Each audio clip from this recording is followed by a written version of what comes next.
বাড়িতে কোনো বাজার নেই, বাবাকেও বাজারে পাঠালাম না। দুপুরবেলা রান্না করব ভাবছি যে কী রান্না করব, বাবাকে বাজারে পাঠালাম না, কী দিয়ে রান্না করি।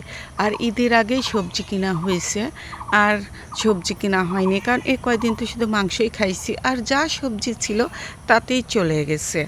এখন ঘরে যা দেখি কয়েকটা ডিম আছে, তারপরে দেখলাম যে ডাউল আছে। তো এই ডালটা দিয়ে ডিম রান্না করব আজকে, দুপুরের রান্না ডাউল দিয়ে ডিম। আসসালামু আলাইকুম, সবাই কেমন আছেন? আলহামদুলিল্লাহ, আল্লাহর অশেষ মেহেরবানিতে আপনাদের দোয়ায় আমরা অনেক অনেক ভালো আছি। নিশ্চয় আপনারা অনেক ভালো আছেন। যে যেখানে থাকুন সুস্থ থাকুন, ভালো থাকুন, এই কামনাই করি।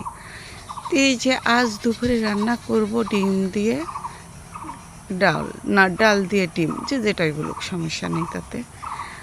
আর এই যে আপনাদের সঙ্গে গল্প করতে করতে কিন্তু আমার ডিমটা কিন্তু সেদ্ধ হয়ে গেছে। এখন ডিমটা আমি ভেজে নেব। আর এই ডাল দিয়ে ডিম রান্নাটা আমাদের কাছে অনেক ভালো লাগে, আর মাঝে মাঝে এভাবে রান্না করে খাই, আর খেতে অনেক ভালো লাগে। আর আজকে অনেক গরম পড়েছে আর অনেক রোদ উঠেছে।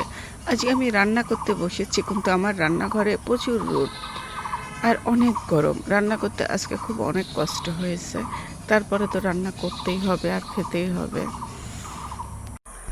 ডিমগুলো ভাজা হয়ে গেছে, এখন আমি ডিমগুলো তুলে নিয়েছি। তুলে নিয়ে এর মধ্যেই আমি হচ্ছে পেঁয়াজ আর রসুন দিয়েছি। আর ডালে তো রসুন দিতে হয়, পেঁয়াজ রসুন লাল লাল করে ভেজে নিয়ে তারপর একটু পাঁচফোড়ন দিয়েছি।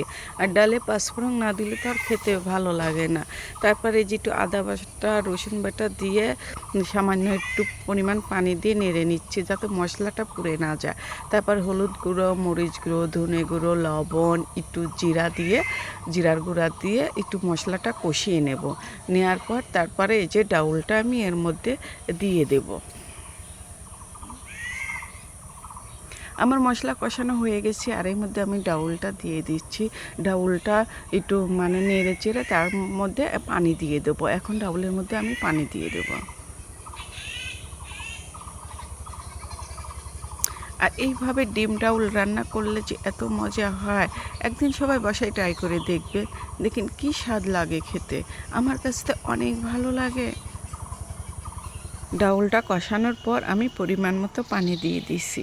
পানিটা যখন বলক উঠে গেছে, ডাউলটা সেদ্ধ হয়ে গেছে, তখন আমি ডিমগুলো দিয়ে দিলাম আর কিছু কাঁচামরিচ দিয়ে দিছি।